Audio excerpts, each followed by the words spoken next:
Vamos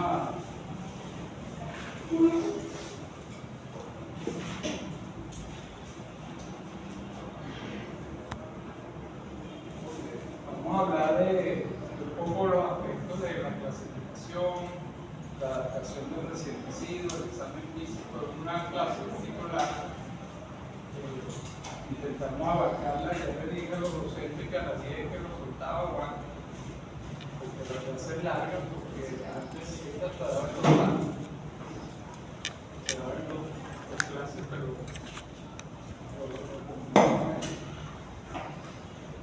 entonces vamos a empezar por definir que el embarazo nosotros lo medimos en semanas de gestación. Y se clasifica de acuerdo al peso o a la semana de gestación al momento del nacer. Entonces hay una primera etapa que decimos ovular, que son los primeros 14 días después de la fecundación. Apenas ahí, ya ustedes se acuerdan de su clase favorita de embriología, donde hay un primer periodo donde se está formando la mórula. Entonces después hay después hay un periodo embrionario que ya se forma una capa y empieza a producirse ya a cierta diferenciación del embrión.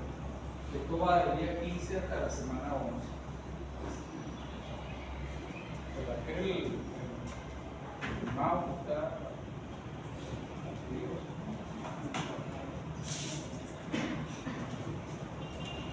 Okay. Luego del periodo fetal, después de los 15 días a 11 semanas se habla ya de un periodo de vida. Sin embargo, se clasifica también el fetal 1, fetal 2 y fetal 3. El fetal 1 es cuando recoge menos en la semana 22 o menos de 5 gramos. ¿Por qué? Porque a veces no tenemos la información de la semana. Cuando el niño, o sea, el bebé nace feto o es expulsado por un aborto o por espontáneo, entonces se clasifica la parte fetal de acuerdo al peso de la semana cuando se conoce. Entonces fetal 1 va en la semana 12 está en nacimiento, fetal 2 intermedio de la semana 20 de la 27 y el tardío que va más allá de las 28 semanas. Y de acuerdo al peso que ustedes ven ahí, más grande, 20 kilos. Entonces esto de manera esquemática sería el fetal 1 que va de acá hasta acá, el fetal 2 intermedio y el fetal 3 tardío. Existen unas tasas que se utilizan para el cálculo de la mortalidad perinatal. Esto es importante para medir el riesgo lunar en el periodo en el embarazo y alrededor del nacimiento. Esto permite ver un poco la calidad de atención obstétrica y integral. O sea, por supuesto, todo este periodo quien tiene todo el control de la salud fetal, en realidad es el obstetra. Y a partir del nacimiento es el perinatal que va aumentando. Entonces nosotros nos vamos a enfocar más en estos aspectos. Cuando ustedes vean obstetricia, van a ver un poco más de la parte de lo que es la perinatología o salud fetal, que se mide de una manera, pero vamos a tener algunas descripciones generales. Entonces existen dos tasas perinatales. La perinatal 1, que se toman las muertes fetales tardías, más las neonatales que ya lo vimos la semana pasada, ¿se acuerdan? Entonces la neonatal toma todas las muertes que ocurren en este periodo, más las que se despiertan por los pérdidas después de la semana 28. Y se divide entre quién, entre los nacidos vivos, porque es el evento que nosotros podemos medir, que es el nacimiento. O sea, el nacimiento es medible, realmente objetivo. Entonces no puede, porque si uno se pone a buscar la población de riesgo, sería todos los bebés que están aquí en periodo fetal, más los que nacieron, entonces es más difícil. Entonces toman los nacimientos, nacidos vivos registrados. Y la perinatal 2 mide muertes fetales intermedias, las tardías más las menores. Y lo dividimos entre los nacidos vivos registrados. tiene entonces el concepto de que es un nacido vivo. De acuerdo a la OMS, el nacido vivo es el producto, hay que el producto de la concepción, independientemente de la gestacional, al ser separado del vientre materno, presenta estos 4 elementos. ¿Cuáles son? La teoría del cordón, al momento que nace, el feto siente que hay pulso, hay actividad cardíaca, hay un esfuerzo respiratorio o hay un movimiento efectivo del músculo de contracción voluntad, o sea, se mueve al momento del nacimiento. A veces hay duda y el bebé muere, y entonces en el autopsia tienen que colocar los pulmones del feto en agua. Si flotan es porque entró agua. Yo retiro. Porque esto es importante, porque los países pueden truquear los datos y decir que todos se murieron antes de nacer, o sea, el minuto de nacido vivo, o sea, son datos que pueden modificar la mortalidad.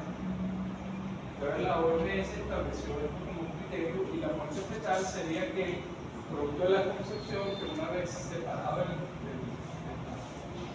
vientre materno, no presente estos 4 signos. Que más adelante volvemos a hacer. Están en cirugía que van a tirar la puerta. Profe, disculpe que lo moleste, tendría que tener los 4 criterios, ¿no debería tenerlo o uno? Uno de los 4. Uno de los 4. Los otros conceptos que la deben manejar es cuando se habla de recién nacido pretérmino. El pretérmino es aquel que nace antes de la semana 37 de gestación. El niño a término, recién nacido a término, es el que nace antes de la semana 37 de las 41 de gestación, y el recién nacido por término es más de 42 semanas.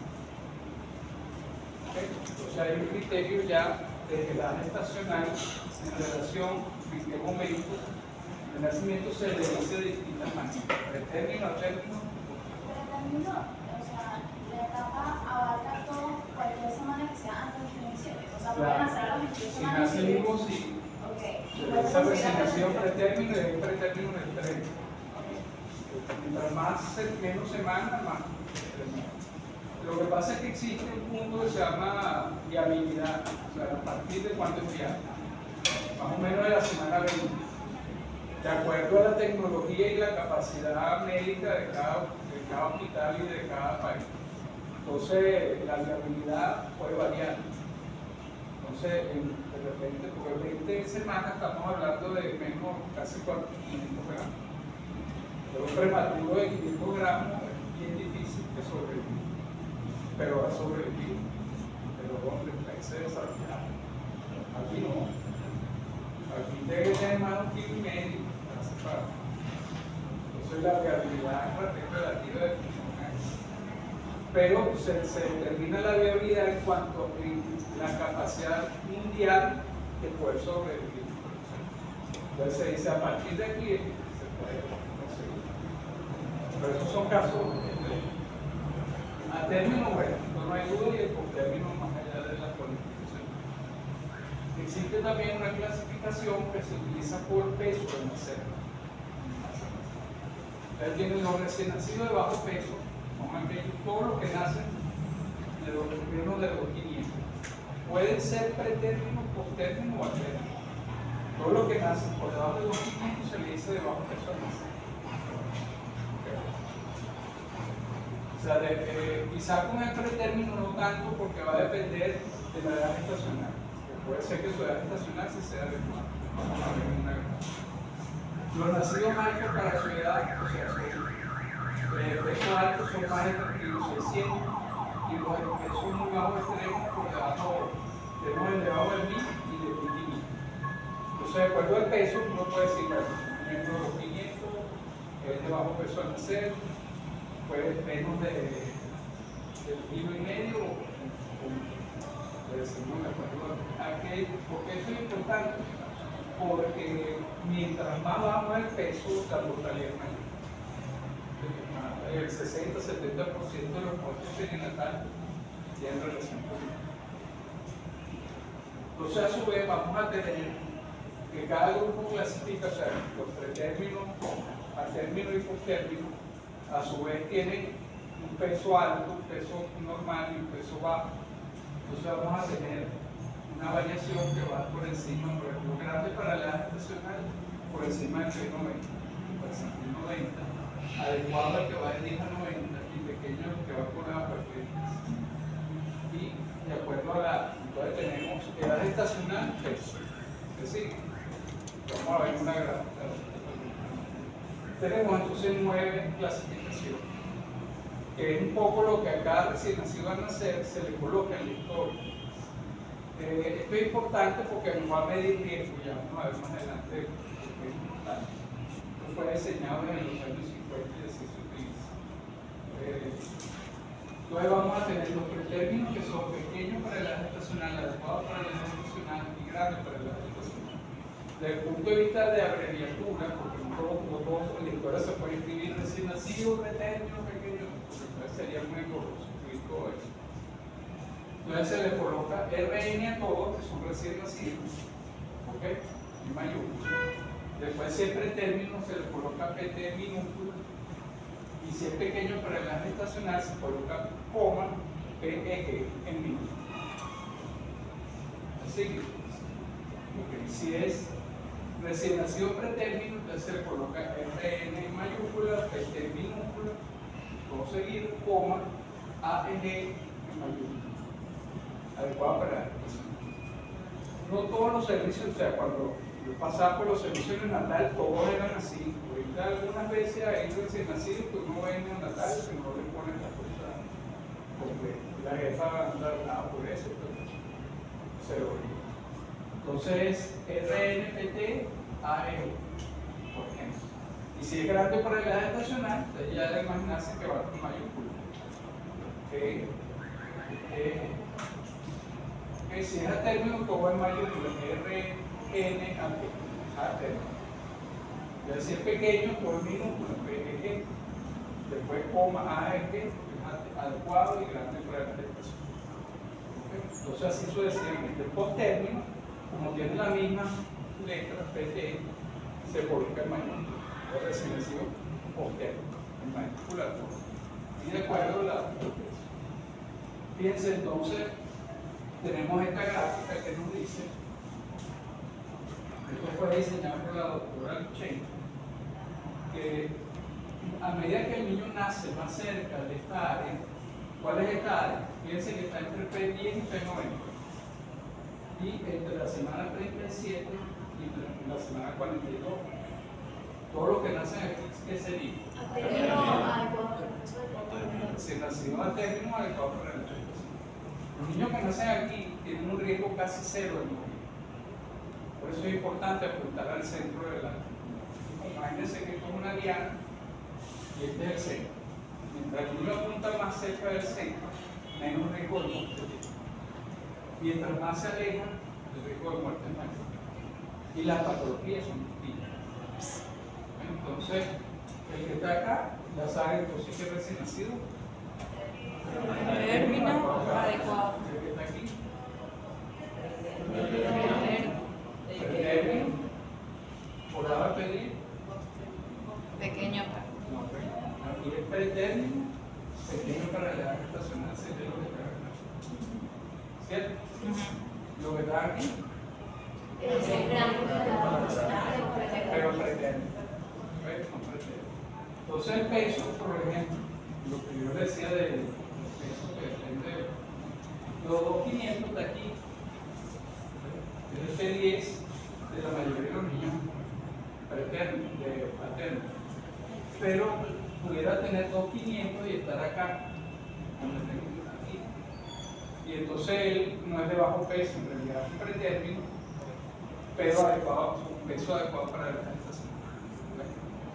Entonces, por eso que la clasificación no fue mencionada, porque no se le coloca como bajo peso al nacer.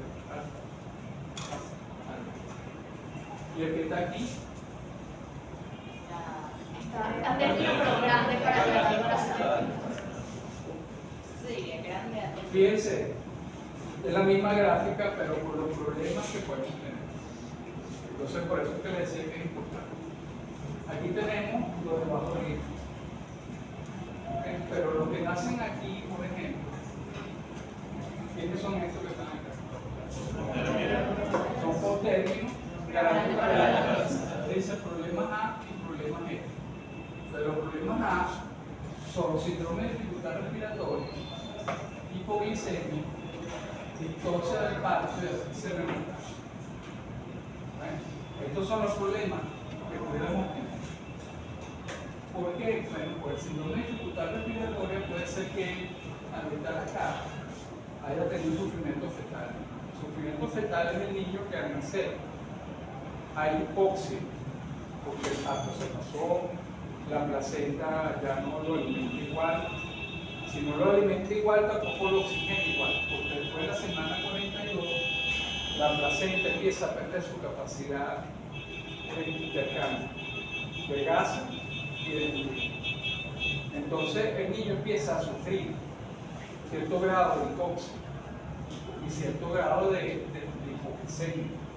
Entonces empieza a consumirse dentro del útero y entonces empieza a tener problemas de hipoglicemia, a pesar de hay dos mecanismos para esa hipoglicemia. Uno es esa, que estoy diciendo que está pasando hambre entre los deditos. Y la otra es que está acostumbrada por ser gordito, porque está como gordito, pues la mamá es hija de lo que se llama hijo de madre diabética a niveles de azúcar alto.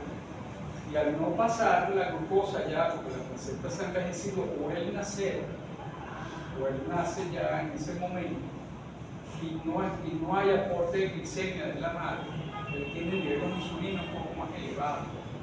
Y al nacer esa glicemia cae. Entonces nos puede convulsionar por una crisis hipoglicémica. Entonces por eso la hipoglicemia. La dificultad respiratoria puede ser, como les dije, por la hipoxia requerida. Puede ser que al nacer, por ser grande, también haya tenido un problema de asfixia o aspiración meconial. ¿Qué es la aspiración meconial? El niño dentro del útero respira. Él respira mientras está con el líquido amniótico. Y el líquido amniótico incluso va a ayudar a expandir lo que es el árbol respiratorio. Entonces el niño antes de nacer hace un ejercicio de respiración donde ese líquido amniótico presiona de manera mecánica la formación alveolar. Pero si al final del embarazo él empieza a sufrir, el sufrimiento fetal va a provocar que él expulse su meconio. El meconio es las primeras heces, que son estériles pero es chiclosa. Está formado por células intestinales, por restos de las sales biliares, de jugos gástricos, etc. Y se va formando, al mezclarse con el líquido amniótico, se forma como una fibra. Y entonces cuando él respira ese aire el líquido amniótico, porque está necesitando oxígeno, entonces él empieza a abrir un estímulo al recién nacido, él respira ese líquido amniótico que tiene meconio. Y entonces puede destruir la vía aérea inferior. Entonces eso se llama aspiración meconial. Y es una de las cosas que vamos a tener. Esa aspiración meconial, por ejemplo, puede provocar que cuando él salga al nazca, el aire pase, pero por estar obstruido, un efecto valvular, atrapa aire. Y el atrapamiento de aire a nivel alveolar o distal puede provocar una neumonía. Entonces puede provocar asfixia por aspiración meconial, neumonía por aspiración porque el líquido amniótico se contaminó, puede provocar neumotórax espontáneo. El niño que está acá, que está en esta área, ¿cuál sería?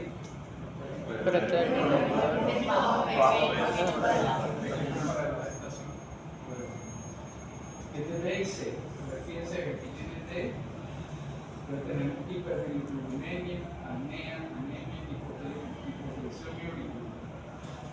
Primero porque al ser pretérmino no hay madurez de los distintos órganos, entonces él puede tener hiperbilirubinemia porque ya el hígado es más inmaduro que el hígado recién. Recuerda por su clase de fisiopatología y fisiología, por ahí, que el hígado de recién nacido es inmaduro y por eso la bilirrubina sube los primeros días de nacido, porque que hay un recarga de la hemoglobina adulta, de la hemoglobina fetal adulta, hay una sobrecarga de biliverina a nivel del hepatocito, hay deficiencia de la glucoronitranferasa, de la hipertensión. Entonces, por eso puede tener hiperbilirubinemia. Entonces, el hígado del prematuro es más inmaduro que el hígado de un recién nacido.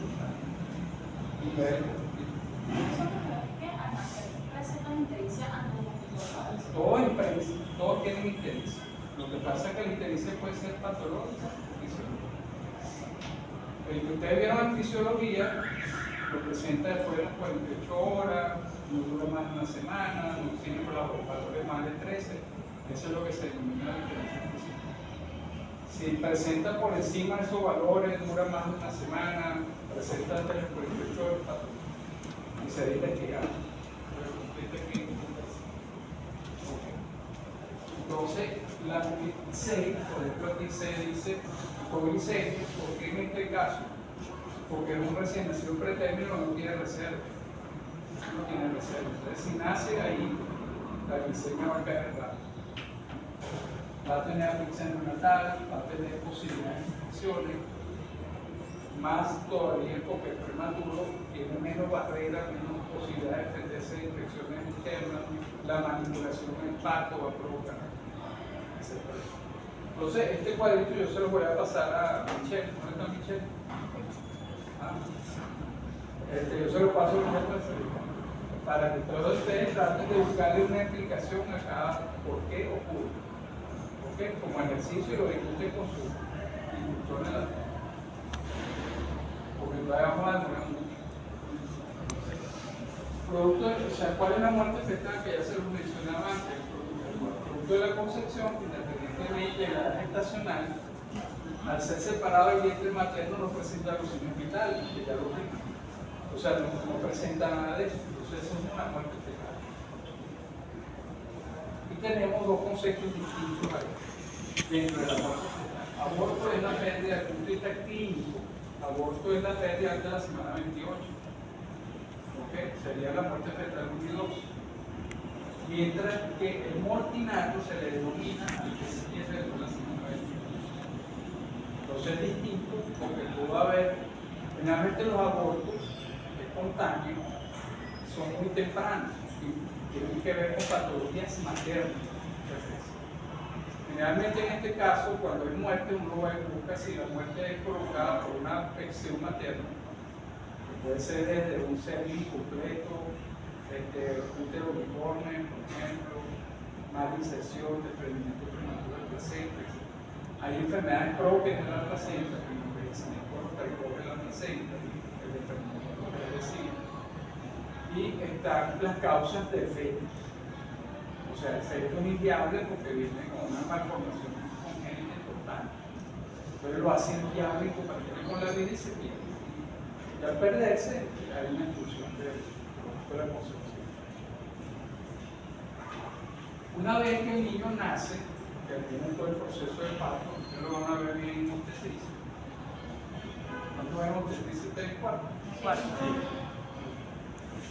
El recién nacido tiene que ser independiente, porque ya la placenta no lo puede alimentar más, ya no puede darle más oxígeno. Entonces, una vez que el obstetra coloca la pinza para separar y cortar el cordón umbilical, el niño tiene que ser independiente. Tiene que comenzar a respirar, alimentarse con infusiones metabólicas posibles. ¿Okay? Entonces, una vez que se hace, este es un bebé, por ejemplo, que acaba de nacer, esto que se ve blanco aquí, lo que se llama el vermicacioso, que es un sebáceo que hace que evite que la piel se macere. Porque imagínense ustedes si están 2 horas en una piscina y tienen los dedos arrugados. Imagínense que tengan 9 meses. 9 meses ahí con esa agua tibiecita. Entonces depende del nacimiento, el niño está más preparado o no. En el parto vaginal o parto normal, el niño hay contracciones uterinas, cada contracción uterina provoca cierto grado de hipoxia, porque el paso de oxígeno a través de la placenta y de las arterias umbilicales se colapsan un poco en la contracción. Entonces él se está preparando, o sea, hay cierto estado de alarma que empieza a prepararse para el nacimiento. Pero una vez el niño que nace por cesárea tiene otro mecanismo. Imagínense ustedes que están, o sea, se están en una piscina, pero lo están sacando y ustedes saben que lo van a sacar, ¿verdad? Pues sácase ya, no sé, está bien, ya no pasa. Ok, pero imagínense que ustedes estén flotando relajados en esa piscina callecita 37,5, donde no hay luz, donde no hay sonido, donde están en una barra, y entonces de repente se abre una puerta arriba, así entra la luz, y entran unas manos así, y lo sacan, y lo pasan a un cuarto de parto helado, ¿verdad? Y con las luces. Entonces lo mínimo que pueden hacer es llorar, ¿verdad? Porque está tranquilo abajo, pues se calma. Bueno, el niño por el canal del parto él protesta, y el canal del parto mismo, una vez que va saliendo, le va exprimiendo los pulmones y va saliendo el líquido amniótico que le tiene que respirar. Él va saliendo ese líquido amniótico. Entonces el niño al nacer por parto vaginal, él prácticamente ya las vías aéreas vienen más limpias, mientras que el que viene por cesárea no. Entonces el de cesárea no está para nada preparado para lo que viene. Y por eso tiene una adaptación diferente. Y eso es lo que nosotros tenemos que manejar en el periodo neonatal. Entonces este es el mismo, miren, el bebé al nacer, esta es la pinza que está del lado fetal. O sea, cuando el niño nace tenemos una pinza que va hacia el lado placentario, otra pinza hacia el lado recién nacido y en el medio de la dos pinzas cortadas. Una vez que se hace ya la primera pinza, ya no entra nada. Colocamos la otra, sacamos al bebé, este bebé va para la cama de reanimación, después se limpia, después que se le hace el proceso de reanimación, ven que hay otra grapita cerca del ombligo, aquí está el cordón, que es grisáceo, así se ve, esta parte más oscura es la vena umbilical, todo un cordón blanquecino, cubierto de una gelatina de sangre, gelatina de guaco. Entonces debemos ver que tiene dos arterias y una vena, y después que el niño se estabilizó, que se limpió, entonces le colocamos cerca de la cara. ¿Okay? Y aquí está la de oro. Ahí no sabemos el sexo, nosotros sabemos que está recién nacido. Cuando colocamos esta primera pinza, ocurre una serie de cambios en la adaptación. Ustedes vieron también en fisiología. Más o menos. Pero vamos a tratar de entender. Aquí tenemos a la placenta. Este es el único momento donde una vena llega a la sangre oxigenada en el interior, que es la vena umbilical. ¿Okay? Esta sangre que ustedes ven rojita aquí es muy de oxígeno. Llega, pasa por este medio por lo otro. Y al pasar del ombligo se van a separar. Más adentro ya del cuerpo fetal vienen las arterias umbilicales que vienen de las ilíacs, y está la vena que va a pasar hacia la cava inferior. En su paso hacia la cava inferior pasa por lo que se llama el ducto venoso, que pasa por el lóbulo derecho del hígado. El lóbulo derecho del hígado, no sabemos qué palanca hay, pero es el que tiene un proteína. Okay, o sea, aquí están los hepatocitos enchufados. Okay, entonces esa sangre pasa y se mezcla con la vena cava inferior, que tiene sangre desoxigenada, y se va a empezar a mezclar, que por eso usted ve aquí el color, ya a su lado. Esta sangre mezclada, pero donde tiene rica en contiene oxígeno, va a llegar a ¿dónde? A la aurícula derecha. ¿Okay? Entonces en la aurícula derecha se mezcla también con la desoxigenada de la cava superior, y ya aquí está menos oxigenada, pero todavía tiene una PO2 por encima de 30, 35, 40. Pero aquí tenemos un conducto que se llama foramen oval. El foramen oval es una comunicación interauricular y va a permitir que esta sangre que viene acá, por la forma que tiene el corazón fetal, la sangre que viene por aquí pase como más hacia el foramen oval, y la que viene bajando por aquí se va hacia el ventrículo derecho. O sea, es como una vía Usted se va para acá, para abajo, se va para la aurícula izquierda. La aurícula izquierda baja al ventrículo izquierdo y sale por la aorta ascendente, y la aorta ascendente va al tronco encefálico y la carótida. La sangre menos desoxigenada, en teoría, va al cerebro fetal. Paso, acuérdense que el feto al final está hacia abajo. Pero la sangre va fluyendo más allá. ¿Okay? La sangre que viene retornando por aquí, que viene hacia el ventrículo derecho, va a irse por la arteria pulmonar. La arteria pulmonar a su vez va a tener un paso que va hacia la aorta descendente por el ducto arterioso. ¿Okay? Y el resto de la sangre va a los pulmones. Pero ¿qué pasa con estos pulmones? Los pulmones están llenos de líquido amniótico alveolar y en la nivel de las vías aéreas superiores. Y de paso está colapsado el alveolo. Entonces, la resistencia periférica alveolar, intercapilar de los alveolos, es alta. Entonces, la resistencia aquí es similar a la resistencia sistémica. ¿Okay? La resistencia periférica sistémica.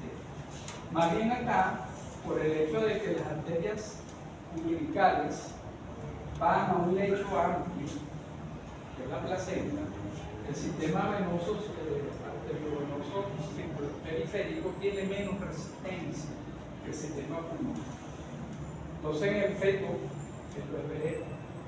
el corazón fetal maneja el ventrículo izquierdo más bien volumen y el derecho maneja resistencia. ¿Okay? Es al revés. ¿Qué pasa cuando yo pinzo aquí? A lo que yo pinzo acá, la resistencia aquí, ya no hay retorno. Y empieza a aumentar la resistencia. ¿Okay? Por otro lado, la vena umbilical colapsa, no llega ya nada por ahí y cae el llenado acá.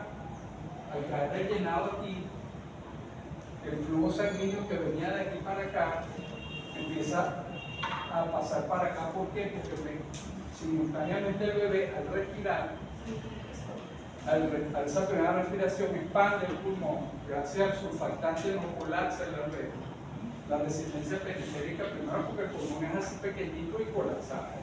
Una vez que empieza a respirar, él se expande y el lecho vascular pulmonar se expande. Entonces cae la resistencia periférica. Y el pulmón que está colapsado y toma aire es prácticamente un succionador de sangre. Casi toda la sangre se la lleva él para oxigenarlo. Y entonces el retorno venoso que va a venir por las arterias pulmonares hacia el ventrículo izquierda, va a ser de tal manera que la presión de llenado de la aurícula izquierda es mayor que el derecho. ¿Qué pasa con el foramen oval? Entonces él cierra por el cambio de presión, pero no cierra porque ya de una vez se cerró. Está cerrado por presión. Una vez que esa presión con el tiempo va cerrando, el tejido lo va a cerrar. Si queda permeable, en algún momento puede haber una sella, o sea, una comunicación. ¿Okay? Entonces, al llenarse el ventrículo, la aurícula izquierda se llena después el ventrículo izquierdo y sale de la aorta. Entonces, el circuito aquí queda de la arteria pulmonar hacia la aorta descendente, cambia también. Y el ducto arterioso es sensible al exceso de oxígeno. Mientras más oxígeno hay, él empieza a colapsar, a cerrarse. Y esto cierra más tarde. Esto cierra inmediato, cierra más tarde. Entonces llega toda la sangre, va para acá, y como ya no hay retorno aquí, empieza a aumentar la resistencia periférica de la circulación general. Y la de aquí cae. Y el corazón fetal, que ya no es corazón fetal, sino el corazón de recién nacido, empieza a manejar acá progresivamente más resistencia y el derecho más volumen. Y entonces esto se ve en el electrocardiograma de recién nacido porque los primeros 6 meses el eje eléctrico del normal son de hacia abajo y hacia el izquierdo, ¿verdad? Aquí en el recién nacido es hacia abajo y a la derecha. Y progresivamente se va haciendo progresista y sostenible y se va pasando. Después va para la izquierda. ¿Ok? Entonces, volvemos a ver los cambios. Entonces, sí, pues, del sistema respiratorio hay una inhibición de la secreción de cloro y aumento de la reabsorción de agua, de sodio, y el sodio trae agua y va secando los alvéolos. Esos alvéolos que estaban llenos de líquido se van secando. En el pulmón del niño de cesárea, esto le cuesta más hacerlo porque tiene más líquido, que no fue exprimido. Entonces hay aumento del surfactante a medida que se acerca a término, los surfactantes van en aumento. Si el niño nace antes de la semana 37, hay menos surfactante. Si hay menos surfactante, ¿qué se imagina usted que está pasando en el pulmón? Eso es lo que se llama el síndrome de membrana de Lehmann. Y eso es una causa de dificultad respiratoria de prevención complicada de manejar. Entonces, ocurre la primera respiración, liberación del volumen residual funcional, inicio de la respiración regular y reabsorción de los líquidos intersticiales, que no solamente por este mecanismo de movimiento de agua, sino también por los macrófagos alveolares que se encargan como de limpiar lo que queda de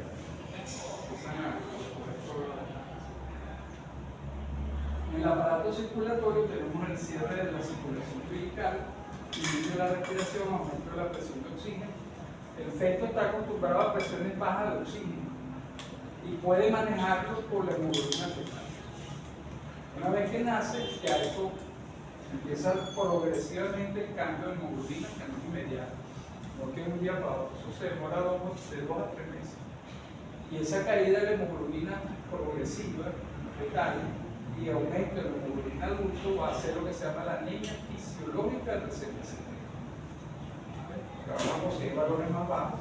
Recién nacidos pueden nacer con valores de 15 y 16, pero la hemoglobina fetal. ¿Por qué? Porque está en un ambiente hipoxémico y necesita una hemoglobina que sea mucho más sensible al oxígeno. Eso es como que si estuvieran en el Everest, entonces necesitan más hemoglobina, pero además una hemoglobina que sea más sensible al oxígeno. Entonces, por eso necesitamos, vamos a tener una hemoglobina alta al nacer. Y esa hemoglobina va cayendo. Imagínense que el criterio de anemia es 11, por debajo de 11 miligramos por ciento de hemoglobina, pero en el recién nacido menos de 13 manejo. Inicio de la respiración, aumento de la PO2, paso de la hidratación pulmonar, que la hablamos, vasoconstricción del circuito sistémico, cierre del foramen oval y presión del menstrual, que ya lo mencioné. Todos estos mecanismos ya lo mencioné. Hay otro aspecto importante de la adaptación, que es la pérdida corporal. ¿Se acuerdan de ese niño que sacamos así de manera abrupta de su lecho? ¿Qué va a pasar con la temperatura corporal si está desnudo? Se va afuera frío porque los tétanos pueden sudar. Entonces, tiene que tener su parto frío a 17 grados. Imagínense, si es bonito, tiene que ver la misma cuadra. Y entonces, el bebé nace con una temperatura de 37 y afuera está haciendo 21, vamos a poner. Esa diferencia es terrible. Entonces se evapora, porque el ambiente exterior es más seco en general, entonces empieza a perder agua de hacia afuera. Hay conversión, estoy pasando mi temperatura al ambiente. Hay conducción cuando lo paso a la camilla, y si la camilla no está preparada, entonces transmito mi calor al espacio frío que está, ¿ok? Y irradia. Todos esos mecanismos hacen que el niño empiece a caer la temperatura. Y a diferencia, ¿qué hace uno cuando tiene frío? Incluso uno ya como se abriga, se pone así y empieza a brincar para producir calor. Pero el bebé no puede hacer nada de eso. Primero, no puede decir vista. Segundo, no tiene manera de brincar. Entonces, tiene que producir calor por un mecanismo que se llama termogénesis química, que es quemar lo que se llama la grasa parda. ¿Qué es la grasa parda? La grasa más vascularizada. Y empieza a usar, como quien dice, la leña y el carbón para producir calor. Entonces, esa termogénesis química es lo que va a provocar que el bebé pueda termorregular. Pero si no lo hace bien, empieza a enfriarse. Ese enfriamiento va a revertir todos los cambios que van a vivir. Puede provocar un estado parecido al shock o a la sepsis. Se parecen bastante. Entonces, cambio metabólico, aumento de la catecolamina, del glucagón y los monoaminoácidos. Tiene que estar todo, como dicen en inglés, ready, para que pueda funcionar. Movilización del glucógeno en líquido de oro, del hígado. Pero el hígado nace ya con un tamaño mayor. ¿Okay? Al final de la gestación, esas últimas semanas, aparte del surfactante, va a haber un aumento del peso corporal del bebé porque va a necesitar energía para vivir. Entonces engordan al final. Si no sale antes, no sale con eso. Ya está saliendo o con un handicap negativo. Mayor gasto de energía para permitir movilidad motora, respiración, termogénesis. Entonces, ¿cuál es la asistencia que ustedes se imaginan que debemos dar para evitar todo el calor, proporcionar oxígeno si lo requiere? ¿Okay? Debemos tratar de darle glucosa, alimentación rápida para que pueda nutrirse rápidamente y dar soporte. Y eso lo vamos a ver con una serie de... Entonces, ¿cuáles son los objetivos de la atención inmediata? Primero vamos a ver cuál es el riesgo que hay en el momento del nacimiento. Okay, vamos a ver cuáles son los antecedentes maternos del bebé, como para ir la edad gestacional, o sea, cuánta edad, cuántas semanas tiene, cuál es el peso aproximado de acuerdo al eco. El malo es un parto que uno no tiene ni idea, pero puede ocurrir cuando ustedes vayan a la maternidad se van a dar cuenta que de repente llega y no hay ningún control. Entonces ahí no hay manera ni de saber, sino cuando nacen, entonces uno empieza a hacer algunas medidas, se pesa y por algunos signos clínicos uno puede inferir la madurez del bebé. Pero es como decir, no sabemos la edad gestacional. ¿Okay? Entonces hay que facilitar también la interacción madre-hijo al nacer, si lo permite, si el bebé está bien, evitar las pérdidas de calor desde que nace, prevenir las infecciones. ¿Cómo? Bueno, una actuación de parto limpio, lo más limpio posible. Evaluación después del parto, suministrar apoyo vital en los casos de salud. Estos son los objetivos de la atención del niño de la sanación. Entonces tenemos que hacer evaluación del parto, los antecedentes que decía patológicos, complicaciones, medicamentos que la madre consuma. ¿Okay? Debemos tener los materiales preparados antes del nacimiento, porque no es que lo ideal es que lo llamen a uno tiempo al pediatra o al neonatólogo y uno vaya preparando las cosas. Mira, va a venir un niñito así, de 2 kilos, se estima de 900 de 38 semanas. Y los antecedentes maternos, bueno, o madre fumadora, nutrida, o sea, depende de donde estemos y las condiciones maternas, uno más o menos puede inferir lo que se van a presentar, pero todos van a requerir aporte de oxígeno. ¿Verdad? Porque aquí es una reanimación tal cual, o sea, tenemos que garantizar vía aérea, la circulación, ¿okay? Tenemos que garantizarla y entonces tenemos que preparar los materiales. ¿Cuáles son? Esta es una foto de una lámpara de calor radiante, que aunque no se ve, aquí hay una lamparita arriba que radia calor, que se gradúa de acuerdo al peso estimado del niño. Siempre término, entonces va a irradiar más o menos calor. Todo este material de aquí, lo ideal es que se caliente previamente.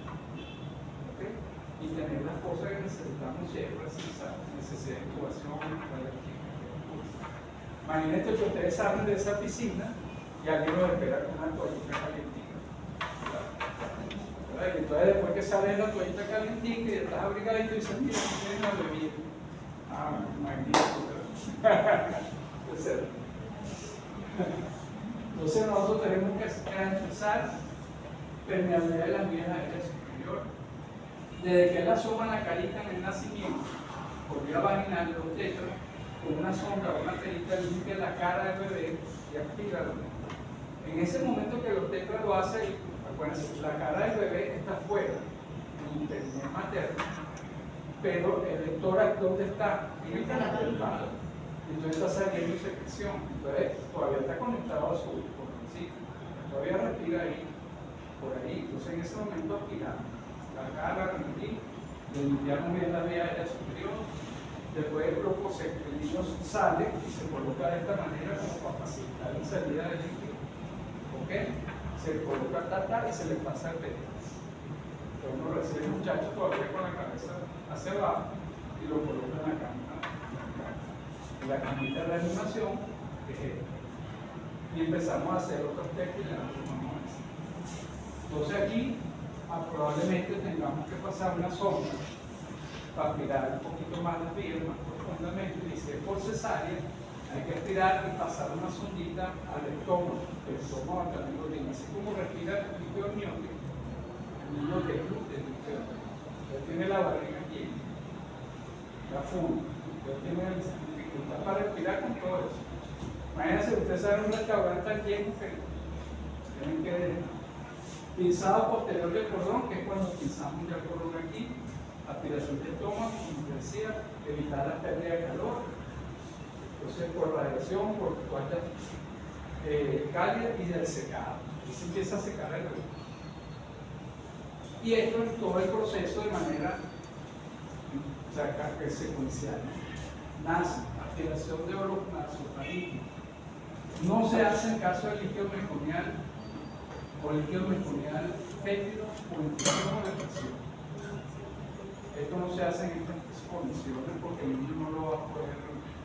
Primero, si tiene líquido meconial, ¿dónde cree que está el líquido meconial? Unas vías aéreas. ¿Está aquí adelante? Abajo. Entonces, si él respira, a mí no me interesa que respire. Me interesa más bien que yo me entre primero con una sonda, aquí de toda la porquería que hay ahí, todo lo que pueda sacar con intubación traqueal, con aspiración, con tubo de tórax, traqueal, y saco todas las pegas que puedo y después que lo dejo. Y eso lo tenemos que hacer lo más rápido posible. ¿Okay? Y a veces no, si el aspirador no funciona, ¿cómo pueden aspirar? No se imagina. Le ponen una gasita al tubo traqueal y mete el tubo calor. Entonces mejor que queda pegado en la gasita, pasa los restos y después que pone el después le trata la infección secado, porque el niño pasó aquí, se seca, se pinza el cordón. ¿Okay? Todo esto, en todo este tiempo debe haber pasado de 30 a 120 segundos. Estamos hablando de menos de un minuto. Se aguanta aquí y entonces cuando está en la camilla de reanimación, pues le decimos las medidas de calor, secado, que eso estimula al bebé. A medida que yo estoy secando al bebé, eso lo estimula.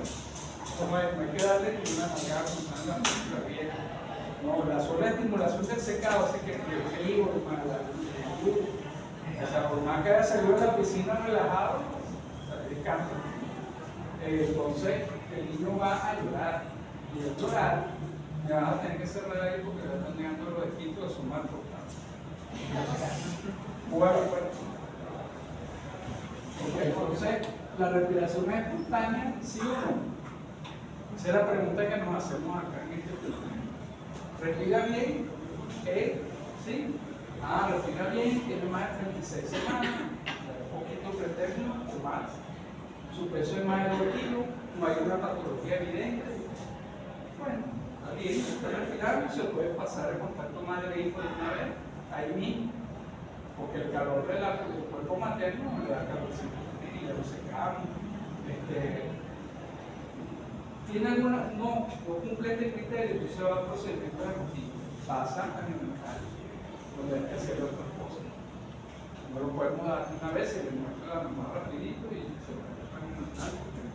El bebé está perfecto, pesa 3,5 kilos, está llorando bien, está activo, tiene buen color, tiene reserva, pues está con 3,5 kilos. Bueno, quedarse un ratito con su mamá y después pasar frío. Eso lo decidimos acá. Si va a procedimiento de rutina, para el alojamiento más agresivo, que es lo que se llama el rutinino, o sea, alojamiento conjunto, ¿ok? Que cuando si tienen chance de pasar por los TTC con su instructor, bueno, van a ver la sala de alojamiento que está la mamá con el bebé allá. ¿Y nació cuando nació? No. Tengo entendido que se me pone una inyección de vitamina K. ¿Cómo?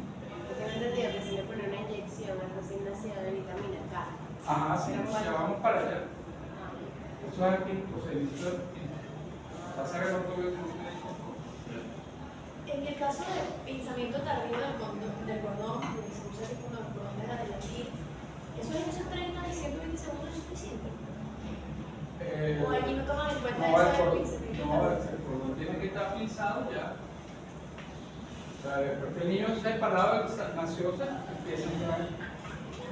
No, ahorita yo he leído sobre el pensamiento tardío del cordón donde dejan el Ah, bebé bueno, a veces se hace adelantir. para pasarle más sangrecita al bebé, pero a veces eso también pasa demasiado.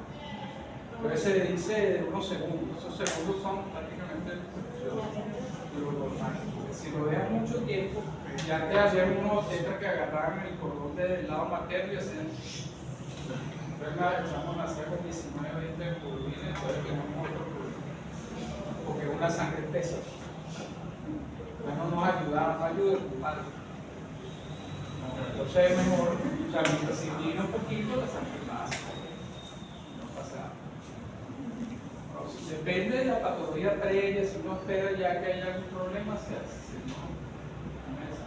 Secado vigoroso, en caso de que la respiración no sea efectiva, fíjense que la primera maniobra no es darle nalgada ni gota.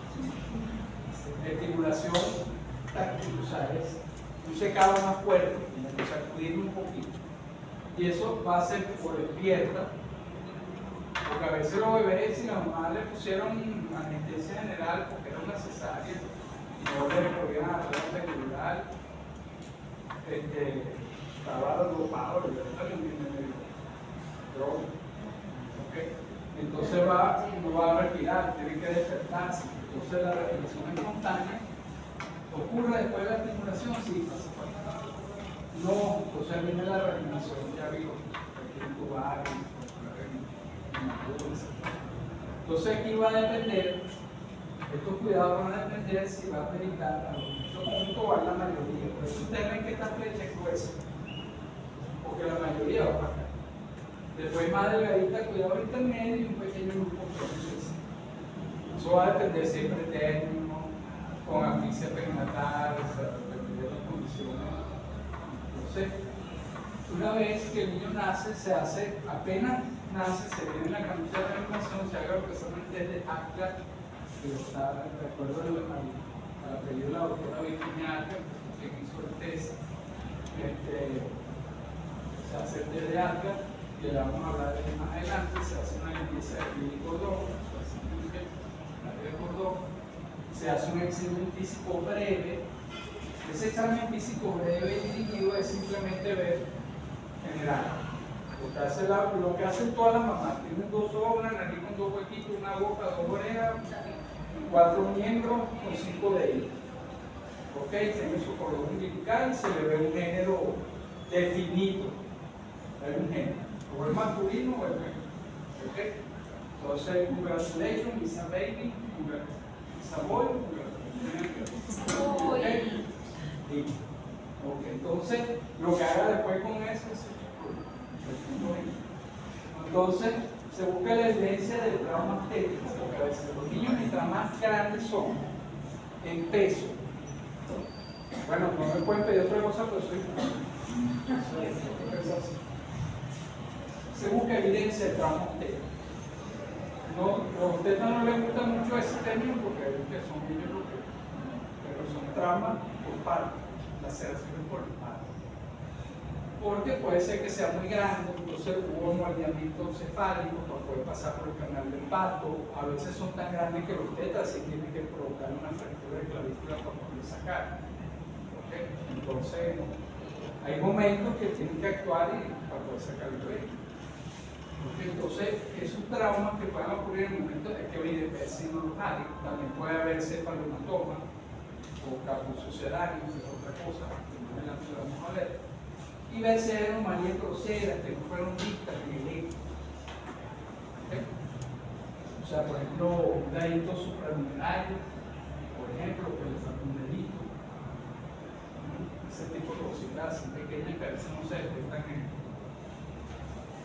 Entonces, eso es lo que se hace. ¿Cuáles son las otras medidas ya que se hacen en lo que es el servicio de neonatal? Bueno, prevención de la conjuntivitis, sobre todo en niños nacidos por parto vaginal, porque el parto arrastra bacterias vaginales, entonces hay que colocar antibióticos tópicos. Normalmente se usa penicilina, pero a veces no hay, entonces se usa gentamicina con una microdosis para prevenir la conjuntivitis neonatal. Prevención de la enfermedad hemorrágica, porque tiene su intestino entérico.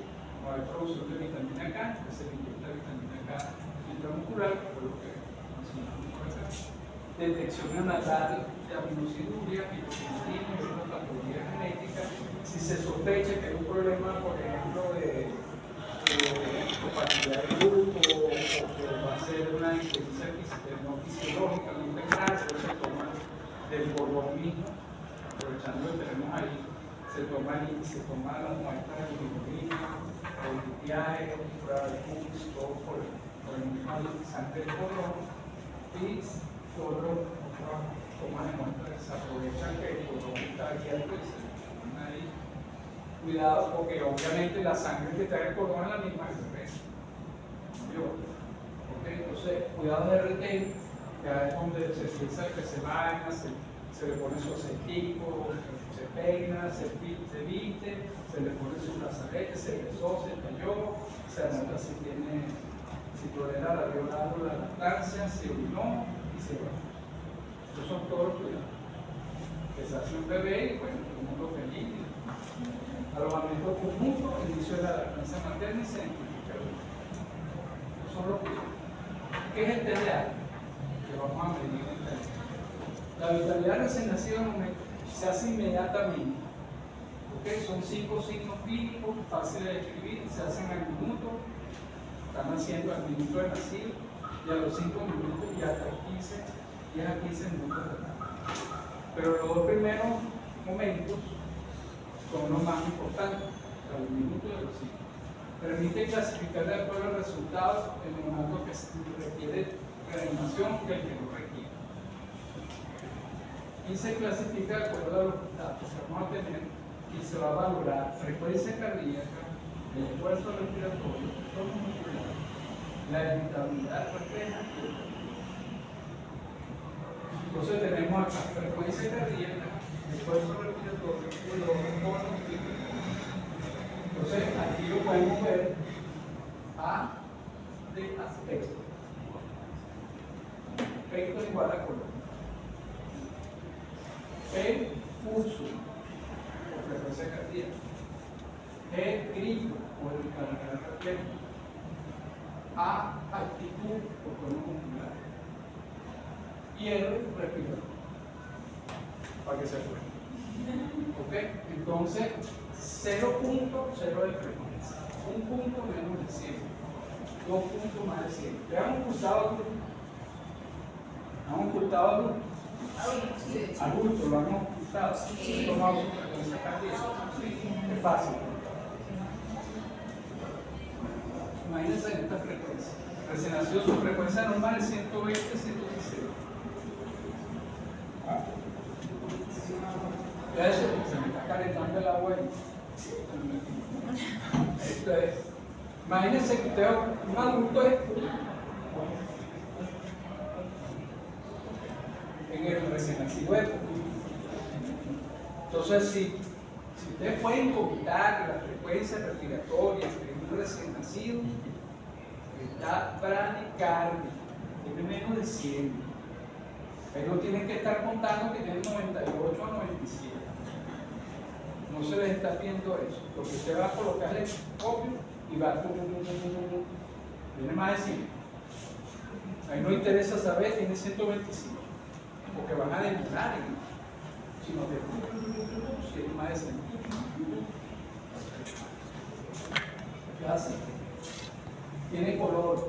está pálido todo el bebé, o tiene palidez en las manitas y la cara está rojita, que sería lo que se llama alucinosis, y está rosadito como la de la foto. ¿Está respirando o no está respirando?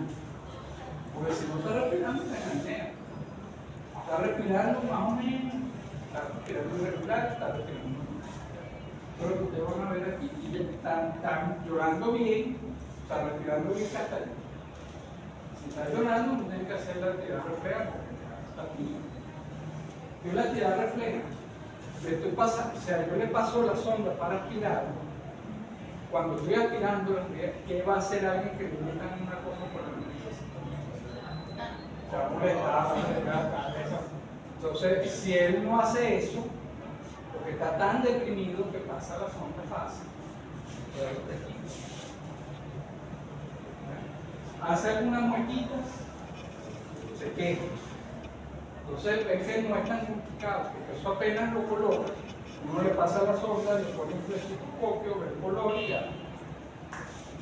Se ve que esto está aquí, o radicárdico, o está en apnea, o no respira, está azul pálido, que tengo que hacer mucha, su marca de baja. Entonces, de 0 a 3, asfixia severa, reanimación urgente. De 4 a 6, asfixia moderada, atención, estimulación. 7 más, normal.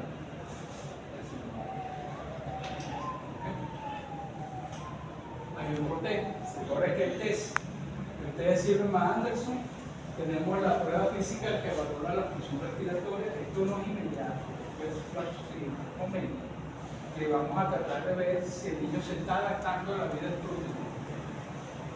Dicho sea de paso, la adaptación a la vida extrauterina lleva casi 2 a 3 meses, pero el proceso inmediato es lo que estamos valorando. ¿Okay? Entonces, gran mayor pronóstico, porque nos permite valorar 5 criterios clínicos también, cada uno es cuantificable.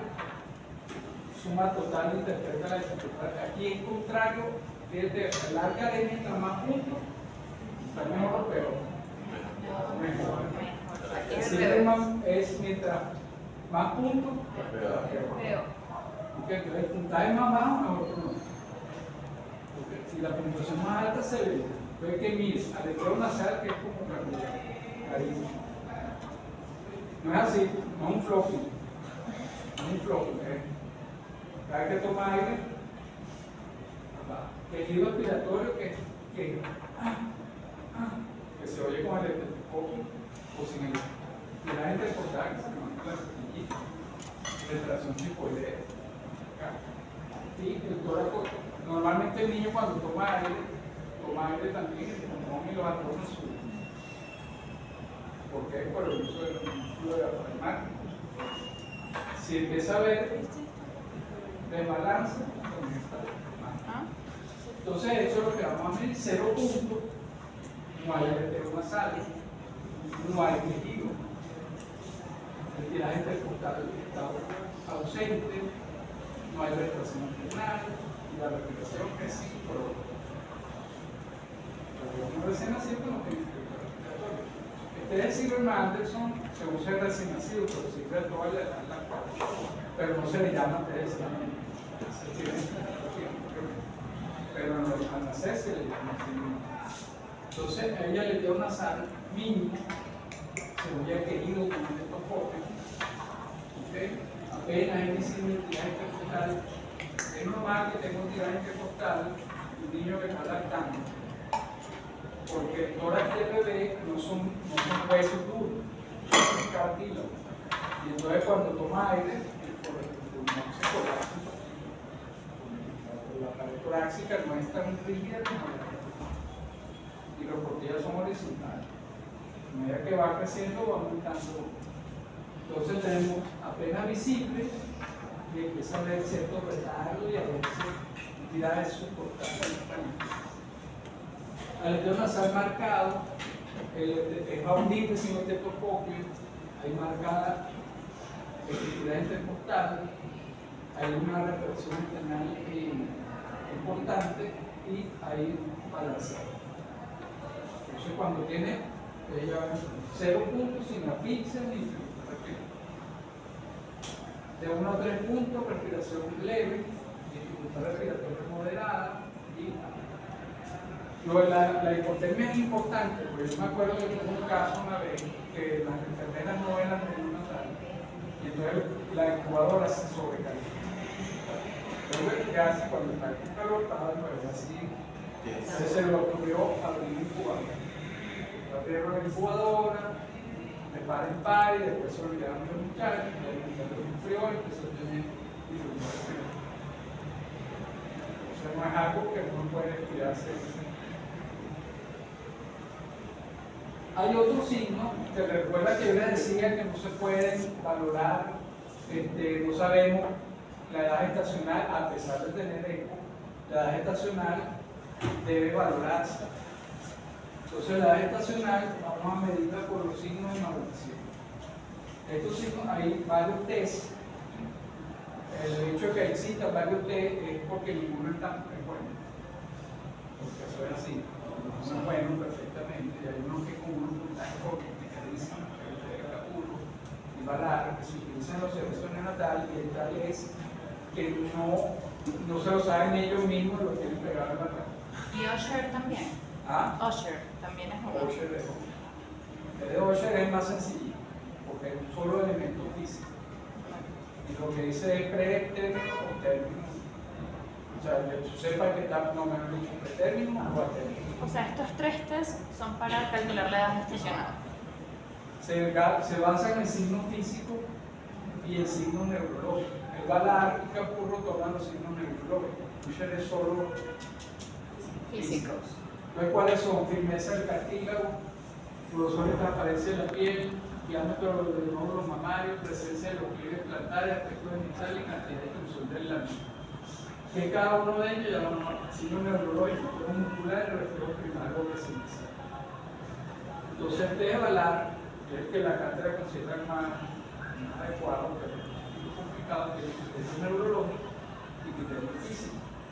Los criterios físicos son el aspecto de la piel, la nubo, avenida auricular, superficie de la planta de pies, mamas y genitales, y los neurológicos son postura del bebé, reflexión de muñeca, extensión de brazo, extensión de pierna, extensión de hombro y extensión de cara. Entonces se va haciendo una suma de los puntos que va teniendo cada uno, permite valorar. ¿Qué permite valorar? Lo que no tiene el Usher es que no te puede decir qué semana de gestación tiene. Entonces en un servicio neonatal sí se necesita eso, tener más idea de la gestación.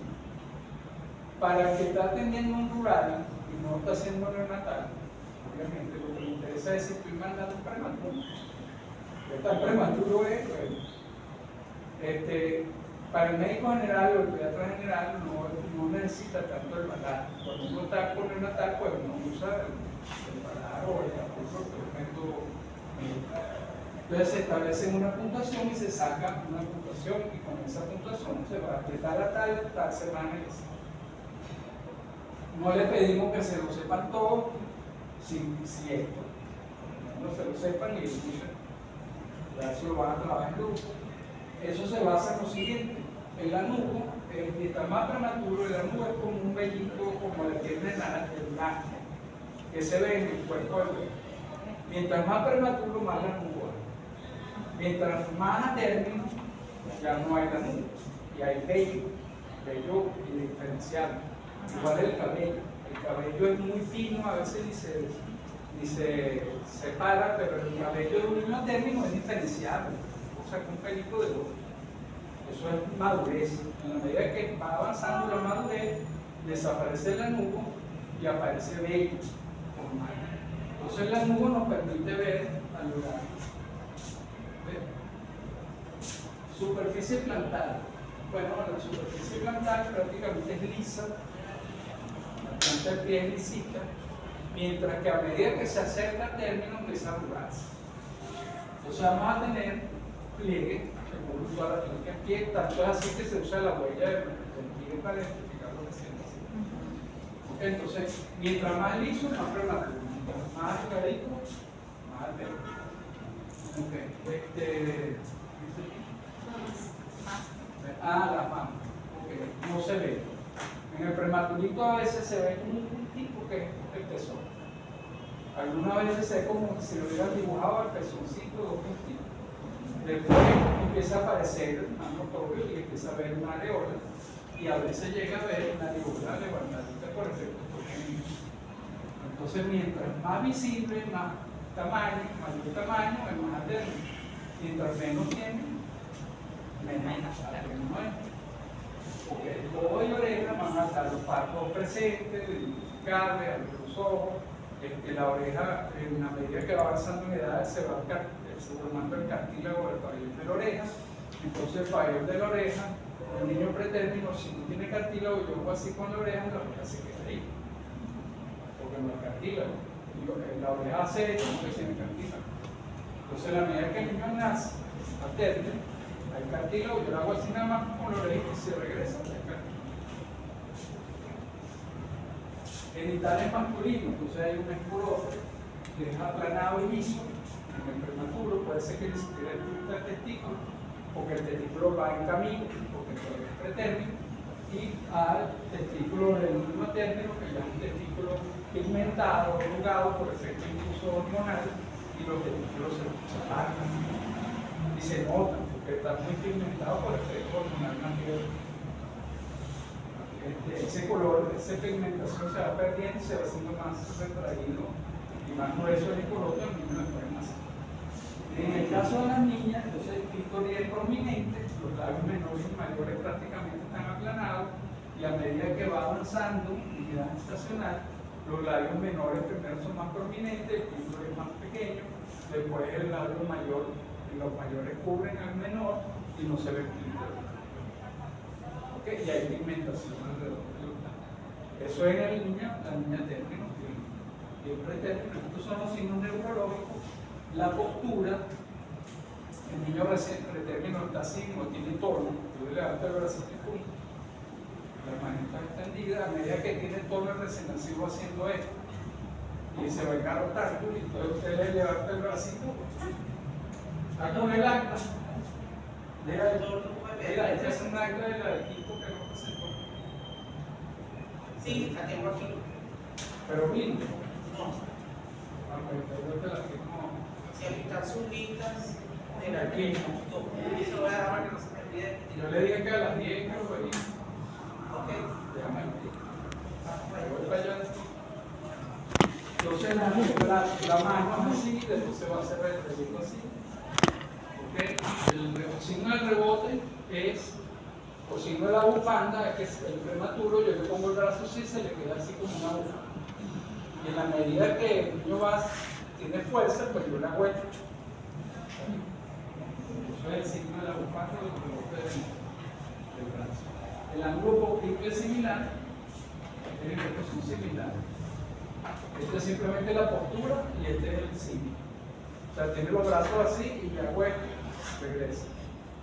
El signo de la bufanda no existe, pero el signo de la bufanda existe en el prematuro. ¿Okay? El ángulo oblicuo es la pierna, yo la tiro así, se tira. A medida que el niño es a término, la pierna está así, se la estiro y hace así. Entonces hay como. Y talón oreja es que no se deja llevar el talón a la oreja. Pretérmino se lo deja llevar. En todo es menos tono. Mientras más pretérmino hay menos tono, hay menos fuerza muscular. Mientras más pretérmino hay más tono. ¿Okay? El examen físico, lo que quede después de las 10 para usted con su el peso normal es más de los 500 hasta 3 kilos 600, se pierde un 10% al nacer. ¿Por qué? Porque el hígado está lleno de glucógeno, el niño nace con una piel edematizada por el diente hídrico y al pasarlo al aéreo va perdiendo peso, es normal en la primera semana. ¿Okay? Después hay una adaptación y va a recuperar el peso. La talla usualmente va de 50 a 52 centímetros en las varones, 49 a 50 en las niñas, recién nacido a término. Voy a parar esta circunferencia cefálica de 35 más o menos 2, torácica es de 32 a 23 y la abdominal de 30 a 33. Es el único momento en la vida en que la circunferencia cefálica es mayor que de la torax. Después del año se iguala. Y después más no. Que no se le un cabezón. Ok. Los aspectos físicos, todo muscular, la posición del niño, el reflejo tónico cervical del cuello, es un reflejo que vamos a ver, antes lo vamos a retocar, vamos a adelantar. Las frecuencias las tienen acá, normales, respiratoria, cardíaca. La presión arterial es muy baja en el recién nacido, y a medida que va creciendo el niño, va aumentando esa tensión arterial hasta que se normaliza a la del adulto en la adolescencia. La piel, mientras más prematuro es, la piel es más roja y violácea. Porque la piel es muy transparente en el recién nacido. A medida que va ganando edad estacional, se va a engrosar. Y se va a ver una piel endurecida. Entonces, allá conocemos en los pretérminos y los postérminos se ve como gastada ya. No es que es igual a la del prematuro, sino que ya es una piel descamada, que no se está nutriendo bien, ya la piel empieza a ser menos sana. Hay lesiones en la piel habituales que son benignas y transitorias, que no requieren tratamiento. ¿Cuáles son? El vertigasioso, que es un ¿qué significa ya eso? Postérmino y altérmino.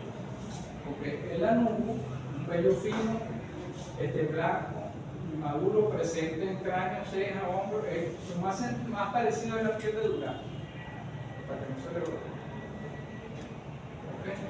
La mancha mongólica, que es una mancha de melanocito que se tiene en la región lumbar, es lo que da realmente el color en la piel. Mientras más moreno va a tener una mancha mongólica mayor, porque hay más melanocito. Todo sale por el tubo neural y después van mirando al resto de la piel. ¿Okay? Entonces se le dice mancha mongólica que no tiene nada que ver con la raza. Se quedó así. Pero en realidad viene siendo una mancha de melanocito. ¿Okay? Entonces está en la región presacra y tiende a desaparecer porque por los melanocitos emigran. ¿Okay? Van a producir su melanina. El nebuciclio, manchas salmonadas, son un hemangioma plano que aparecen aquí en la frente. Hay unos característicos que parecen como un flameado de vela. Aparecen acá en la parte de atrás del cuello, en la carita, que los franceses, como todo romántico, dicen que se le llama picoteo de cigüeña. Picoteo de cigüeña, porque parecen picoteo. No se lo olvida tampoco, porque entonces pueden estar distribuidos en la cara generalmente en los demás. El eritema tóxico es una erupción benigna desvaneciente, que es una pápula, que es una que algunas veces llevan unas pústulas que tienen un contenido cristalino, que están de 1 hasta 2 milímetros con un aro discretamente eritematoso, y están en la superficie corporal. Usualmente están en el tórax, no hay una claridad de esto, aparentemente es la colonización de una piel estéril. Si nació sano, es una piel estéril, una vez que la bacteria entra a colonizar la piel, así está el sano. Pero a veces pues, esas pústulas se infectan y ya no es tan una pústula que se ve ya lesiones compuestas. Cuando es así, son muchas, ya no es tan benigno. Pero lo importante es que se diferencie de la pústula. El niño son unas pápulas muy finitas que se ven generalmente en la punta de la nariz y que somos pacientes con una puntica blanquecina perlada que se ven en mejilla, nariz y barbilla. Y en el paladar, en la parte interna del paladar, se ve una blanca más grande que se llama perla de Einstein, que está en el centro del paladar. Estos son hallazgos normales del examen físico. ¿Okay? El cráneo del bebé, rapidito, acuérdense que vamos a tener 2 fontanelas que son importantes cuando la parte obstétrica. Esto cobra importancia porque tocando haciendo el tacto y viendo la cabecita del bebé en la posición, se puede saber cuál es la posición de la cara. Entonces, cuando el obstetra hace el tacto, pues, tenemos de adelante atrás, tenemos la sutura metópica, la longitudinal, y tenemos transversalmente la coronal y la laminoidea. Entonces, la sutura anterior de forma como comboidal se puede estar cerrada si el niño nace por parto vaginal porque hizo moldeamiento. Estos huesitos no están pegados. Ellos pueden escalonar uno con otro. ¿Por qué es así? Porque si no, no nos crece la cabeza. Entonces, para poder moldear cada año al nacer y que crezca el cerebro humano, necesita que los huesitos sean una especie de isla que se van a funcionar después. Entonces, con esta se cierra alrededor de los 9 meses hasta el medio, esta se cierra en los 9 meses. Esta tiene una forma triangular, pequeña, a veces se le toca como o sea, apenas se toca con el complejo del dedo, a veces un poquito más grande, y esta puede medir de 1 a 4 centímetros. Esta sí es más fácil. Cuando vean bebé, por eso es que los pediatras siempre que no ven y no le vamos a la cabeza. Como a tocar la frontal. La frontalera da cierto inconscientemente de la atención en el ano. El capo sucedáneo o otra serosanguínea es esta imagen que ustedes ven aquí, que está en un bebé, y aquí ven un aumento de volumen importante. Este es provocado en el parto generalmente vaginal porque el niño nace y cada vez que el útero se contrae, como esa está en posición, hay golpe. Hay golpe de la cabeza para abrir el cuello uterino y pasar. Ese paso a veces es duro y hace un edema importante en el cuerpo cabelludo. Entonces no hay márgenes definidos, puede extenderse a atravesar la línea media. Como uno toca la sutura, también se tocan las suturas, porque ellas tienen una separación a veces como de 1 milímetro o 2, entonces se siente. Entonces cuando uno ve que el edema es inmediato, que está acompañado de cabalgamiento, que es cabalgamiento, que un huesito está sobre otro. Pero el parieto parietal, entonces uno va, en vez de sutura, uno palpa un escaloncito en la cabecita del bebé. Entonces, cuando uno ve, es inmediato al nacer, generalmente de parto vaginal, la zona presentada de bebé por donde nació es lo que va a edematizarse y es blandito y de atravesar la línea. El cefalohematoma, que es esto, es distinto porque esto aparece tardío, a la semana, es renitente, es azulito, como si se tocara la punta de la nariz, eso es lo que se llama renitente, la consistencia renitente, es suaponeurótica, es debajo de la aponeurosis del hueso y entonces respeta la línea neuronal. Si en el parietal derecho, generalmente hay como aquí, parietal derecho, vean que la línea media no pasa porque es el hueso. Parietal derecho que se afectó y a veces se acompaña de una fractura. Más o menos un 10 o 25% de fractura. Esto aparece usualmente a la semana y si es pequeño no se hace nada, porque eso se va resolviendo. Si es grande, entonces se drena. ¿Okay? Hay condiciones particulares de nada, pero eso ya debe de ser. O, bueno, hay edema que se ven únicas estrábicos, no controlan sus músculos, no enfocan bien, no pueden pedir mucho un bebé que acaba de nacer, llora sin lágrimas. Por eso es que cuando llora no hay lágrimas, si es lágrimas es cocodrilo, cuando no tiene lágrimas, que puede durar hasta 1 mes y medio. ¿Ok? El recién nacido es capaz de ver luz, reacciona a movimiento y percibe luz. O sea, puede ver luz y enfocar la cara de la mamá cuando está lactando, esa distancia es más o menos larga. Pero más allá de ahí, especialmente los ejercicios deben ser simétricos, debe haber permeabilidad en la cuana o en los cornetes, ¿okay? Sin obstrucción, los oídos, si hay algún apéndice preauricular, se debe escribir. La membrana timpánica no es fácil de ver, en boca descartar malformaciones como el frenillo corto o las amígdalas pequeñas. Generalmente no hay amígdalas, lo que hay es para dar una pequeña represión que esto es la amígdala y eso va a crecer después de los 3 años. Cuello relativamente corto, pueden hacer un cuellito corto, si uno ve que está a un lado o hay una lesión en el cuello, es un vitiligo grosso o una cosa ya, una fibroma química, son lesiones que se ven en el rostro.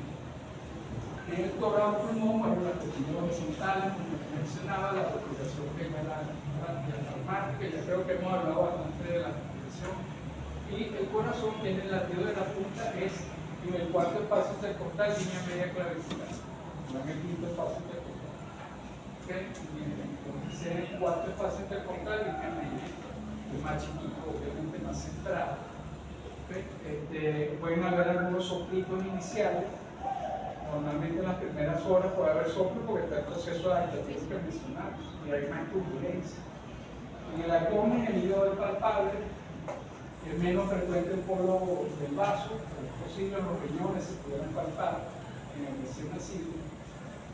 ¿Okay? Debe haber ruidos. Y uno de ellos debemos examinar el cordón para ver que tenga las dos arterias y una vena. ¿Okay? Entonces se ve como una carita de payaso.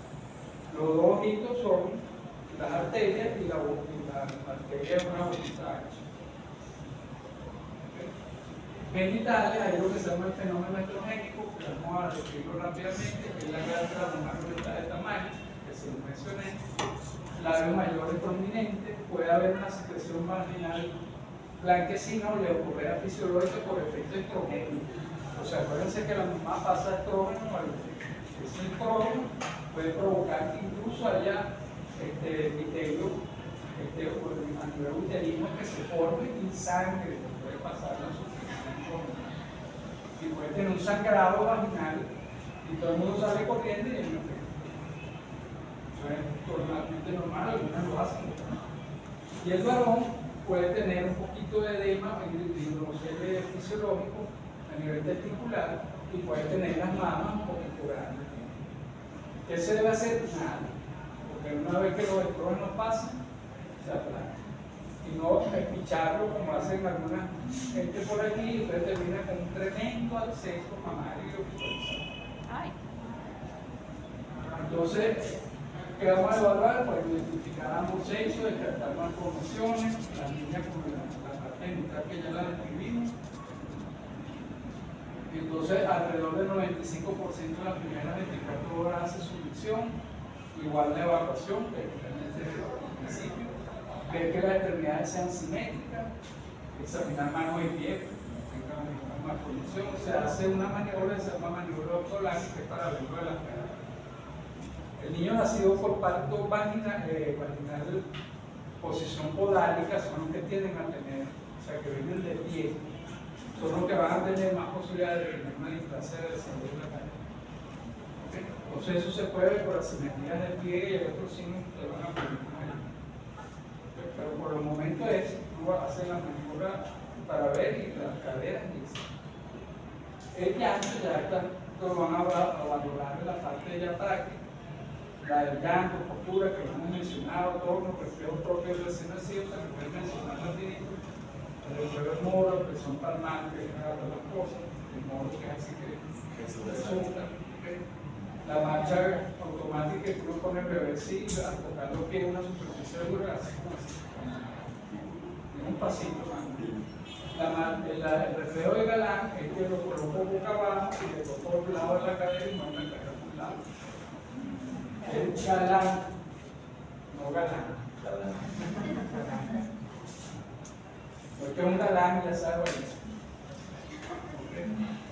En el pesquisa neonatal se hace una prueba de talón que se debe hacer en las primeras 48 o 14 días, que es para detectar malformaciones metabólicas. Eso es generalmente para hipotiroidismo, aminociluria, para descartar esas enfermedades que si se detectan a tiempo tienen algo que podemos hacer. Si se deja pasar, entonces, ¿qué hacen aquí? Generalmente le hacen la prueba y llaman si hay alguna anomalía. O sea, si hay alguna anomalía en el test o en el screening, pero aquí nada más es para tres enfermedades: hipotiroidismo, fenilcetonúrica y la leucemia. En Estados Unidos las pruebas de screening son casi 60 enfermedades metabólicas. Pero eso no vamos a tener que probar. Las clínicas privadas hacen un poquito más, pero después llegan a los parámetros. Ya para terminar, ¿cuáles son los criterios de alta de un niño después que nació y le hicimos toda esta evaluación durante todo el proceso? Bien, ¿ok? Es producto de un parto vaginal no gemelar, adecuado para la edad estacional de 31 años, ¿verdad? Porque temperatura adecuada con una frecuencia respiratoria de menos de 60. Bien, el examen físico no conseguimos nada, ya hizo su primera definición y deposición, no hay ictericia en las primeras 24 horas y se inició la lactancia materna. Problema, chao. Chao.